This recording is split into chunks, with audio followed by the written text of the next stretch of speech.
અમરેલી જિલ્લાના વડિયામાં આવેલા સુરકપરા વિસ્તારમાં ગટર ઉભરાવાની ગંભીર સમસ્યાથી સ્થાનિકો અને વિદ્યાર્થીઓ પરેશાન હતા.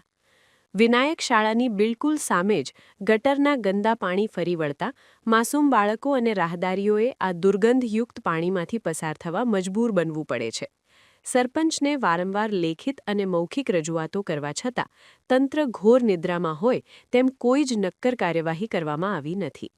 ગંદા પાણીના ભરાવાને કારણે વિસ્તારમાં મચ્છરોનો ઉપદ્રવ વધ્યો છે, જે બાળકો અને રહીશોના સ્વાસ્થ્ય માટે ગંભીર ખતરો ઊભો કરી રહ્યો છે. પંચાયતની ઉદાસીનતાથી કંટાળેલા રહીશો હવે દરરોજ સવારે જાતે જ ગટર સાફ કરી પોતાનો રોષ વ્યક્ત કરી રહ્યા છે.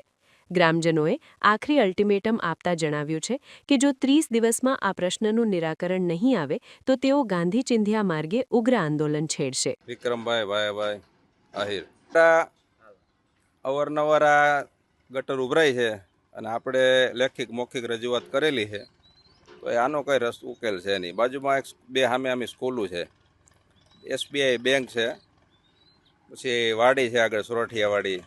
અવારનવાર પાણી ઉભરાય છે. આ છોકરા બાળકો ભણે છે. કાલે સવારે કાંઈ પણ તકલીફ થાય તેની જવાબદારી કોણ? સરપંચ રોજ અહીંયા નીકળે છે, આપણે એને કીધેલું છે ને એ જોવે છે અને હરિયો ભરાવીને સાફ કરી નાખે ને બીજે દી એની લીલા થાય છે. શેરીઓમાં પેક આમાં રોજ નાગ નીકળે છે. તકલીફ છે એવી કે સ્કૂલના અધિકારીઓ છે બધા મારી પાસે જ ઊભા છે, એને રજૂઆત કરેલી છે, લેખિત કરેલી છે, મૌખિક કીધેલું છે, પણ આનું કાંઈ રસ્તો ઉકેલ છે નહીં. અને મચ્છરે એનો એવડો ત્રાસ છે. દિન પ્રતિદિન આ બધું વધતું જાય છે અને માણસો હિજરત કરતા જાય છે અહીંથી. અહીંયા કોઈ છે જ નહીં, રહેવા જ ખુશી નથી, કેમ કે અહીંયા કોઈ એવો માણસ જ નથી કામ કરે એવો. સફાઈના નામે હાવ મીંડું છે અને આ રોજ આ ભોગવી છે. આ મચ્છર એટલો ત્રાસ છે, બીમારી એવડી છે, શું કરવું? આમાં કીધા રાખી છે, કોઈ ઉકેલ નથી. અને આપણે એમ કહી છે કે આ શેરીનો કંઈક ઇલાજ કરો, તો એ લોકો એના મુકાદમે એમ કહે છે કે આ શેરી પંચાયતમાં ક્યાં છે? આ ક્યાં શેરી? આ પાકિસ્તાનમાં શેરી છે? આનો કોઈ જવાબ નથી દેતો. બીજું તો કાંઈ નહીં. પછી કે પછી આનું આમ થાય તેમ થાય, પછી કરવું તો પડશે જ કાંઈક. આનો કાંઈક રસ્તો અમે કંઈક નવો કાઢી કહેતા હોય તો અમે અહીંથી હિજરત કરી જાય. બીજું શું? આગળ બધા ખુરચીએ બેઠા છે એ કાંઈક અમારી નોંધ લે, કાંઈક અમારું સાંભળે, કાંઈક કહેતા હોય તો હવે પગે પર પડી લઈએ. બીજું શું કરવું હવે? આ બાળકો હાટું એ કરી લઈએ અમે તો. બીજું તો આમાં કાંઈ થતું નથી. મારી તો બેઠક જ છે, પણ આ બાળકો બિચારા ભણે છે એને સામું તો જોવો. કંઈક નાના નાના ભૂલકાઓ છે, એ બીમાર પડશે તો એની જવાબદારી કોણ? શિક્ષકો તો બિચારા બોલે ને દે, પછી અમારે આગળ આવવું પડે છે. એટલે કાંઈક આનો ઉકેલ કરો, રસ્તો કરો. આપણા બધાયનું છે, આ આપણું ગામ છે.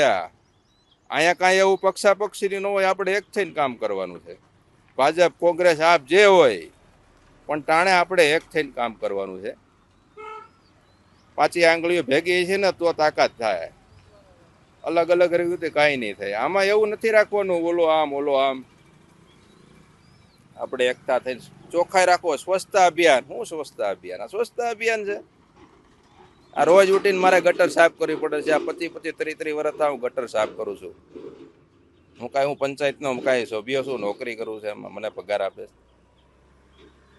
રોજ ગટર સાફ કરતો હોય. ઘણા પૂછે મને કે તમે આ પંચાયતમાં છો? આમાં આ રીતથી મારે આ કાયમ આવીને પાછું નાહીને પાછા અગરબત્તી કરવા પડે.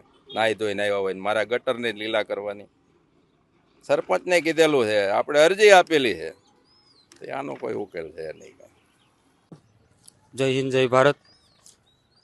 વિનાયક વિદ્યા મંદિર વડિયા, કૃણાલ વ્યાસ. આજનો પ્રશ્ન એવો છે કે વિનાયક વિદ્યા મંદિર સામે સરદાર પટેલ સ્કૂલ, SBI અને સુરકપરા વિસ્તારનો મેઇન વિસ્તાર કહેવાય. એમાં બાજુની શેરીમાં ઘણા સમયથી કચરો, બાવળ એવા બધા ઝાડવા ઉગેલા છે. એમાં અવારનવાર જીવજંતુઓનો મોટો ત્રાસ છે. નાગ નીકળતા હોય. બાળકોની સેફટીને ધ્યાનમાં રાખી અને પંચાયત પાસે એક અરજી છે કે વહેલી તકે આનો નિકાલ આવે એવો કોઈ રસ્તો બતાવે. જય હિન્દ. હું જુનેદ ડોડિયા, ગ્રામ પંચાયત સદસ્ય વડિયા. છેલ્લા 4-5 દિવસથી આ વિક્રમભાઈના મને ફોન આવતા કે વિનાયક વિદ્યા મંદિર પાસેથી ગટર ઉભરાતી હોય છે. અનેકવાર આ લોકો દ્વારા રજૂઆત કરેલ ગ્રામ પંચાયત વડિયામાં, પણ આજ દિન સુધી કોઈ સરખો જવાબ આપ્યો નથી ને કામ કર્યું નથી. એટલે માટે આજ મને કોલ કરેલ. એટલે આજે હું આવીને સ્થળમાં આવ્યો એટલે જોયું ને આટલી ગટર ઉભરાય છે, ઠેઠ શિવાજી ચોક લગીને આનું પાણી ગંદુ પોગે છે. અહીંયા વિનાયક વિદ્યા મંદિર છે, સામે સ્કૂલ, 2 સ્કૂલો આવી છે. અહીંયા બાળકો આ પાણીમાં, ગંદા પાણીમાં પસાર થઈને સ્કૂલે જાય છે. હાલ મચ્છરનો ત્રાસ વધી ગયો છે, મચ્છરજન્ય રોગ થવાની પણ સંભાવના છે. તો એની જવાબદારી કોણ? કોઈ પણ બાળકને રોગ થાય કોઈ પણ જાતનો, એની જવાબદારી કોણ લેશે? માટે આજે મેં લેખિતમાં વડિયા ગ્રામ પંચાયત સરપંચને અને તાલુકા વિકાસ અધિકારીને લેખિતમાં રજૂઆત કરેલ. જો આગામી 30 દિવસમાં આનો કોઈ પ્રશ્નનું નિરાકરણ નહીં આવે તો અમે ગાંધી ચિંધ્યા માર્ગ અપનાવવા પણ બેસી જશું.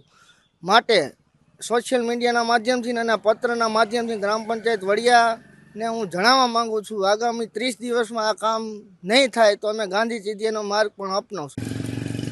અહીંયા લોકો મત આપે છે, ખોબલે ને ધોબલે મત આપે છે, પણ નેતાઓ ચૂંટણી જીત્યા પછી વચનો અને લોકોને ભૂલી જાય છે.